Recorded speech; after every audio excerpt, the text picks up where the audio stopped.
Yeah, well, maybe you want to say something on what we're going to do tomorrow, because we have also our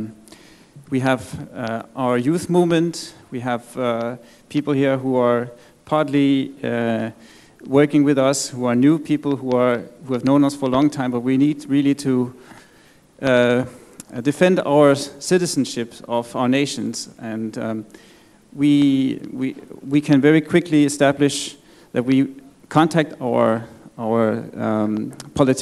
parliamentarians, and I think, for example, we have in the United States this fantastic call with organizers, and we also have that in Germany every Saturday, and one can get on. Every German can get on this call. We brief you, and we can help you to actually organize the parliamentarian in your district, because it's very urgent right now that Glass-Steagall comes through, and I think it's very important to see this as the preparation for what we're going to do tomorrow. So I just wanted to add that, and you can probably say more. Okay, so I want to give the concluding word to Lynn. Oh my, okay.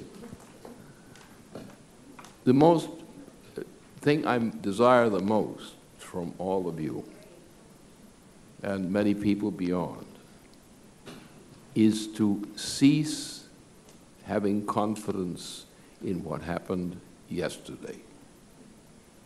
The only thing that is really worthwhile, when you know you're living in a troubled universe anyway, you know that you cannot continue to do what you are doing, because what you are doing is leading you nowhere. Now, therefore, the solution lies in definition, in the question of future. Do you know a better future? Now, this is not merely a matter of choice of choosing a future. You have to be right. It would be a terrible thing to make a mistake. And what's your passion to know what the true future potential is? Take the case of Beethoven, as I referred to earlier today. Beethoven was deafened to a degree at which, in his last public performances, direction of his own compositions, he had trouble in matching what the orchestra was doing with his own composition. And yet he was right.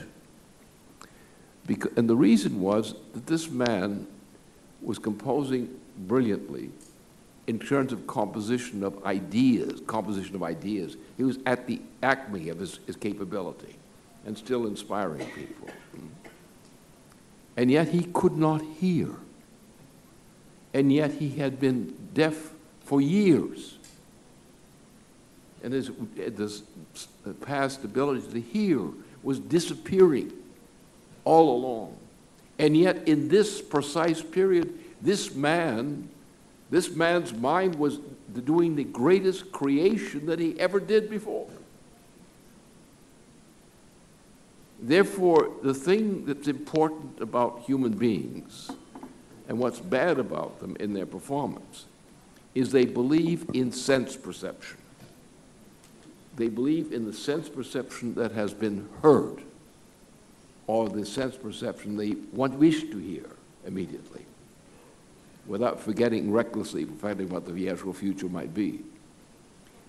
The most precious thing in society is the development of people in society who have a prescience of the future, of what the present is leading to. You don't see the present only, you see the process of the past leading into the present.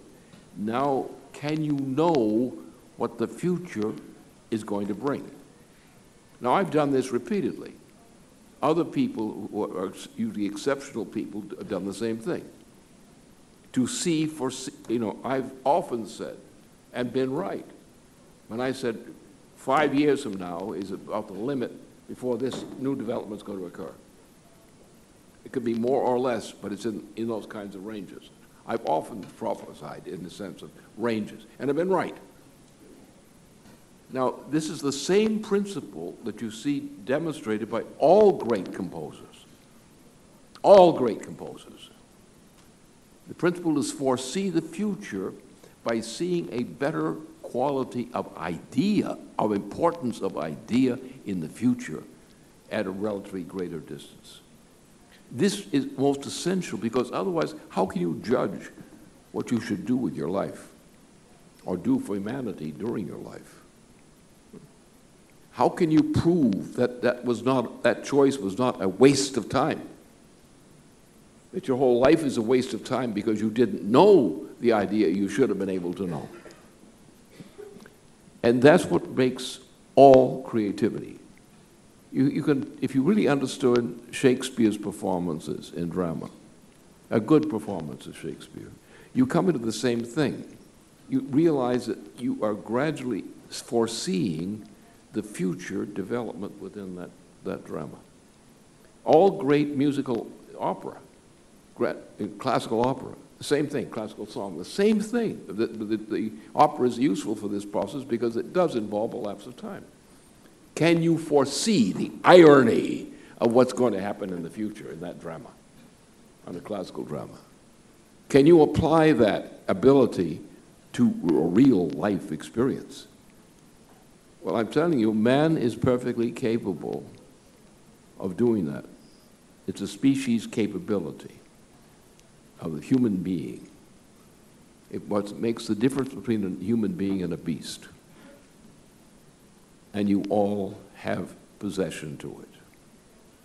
You simply have to take charge of your possession.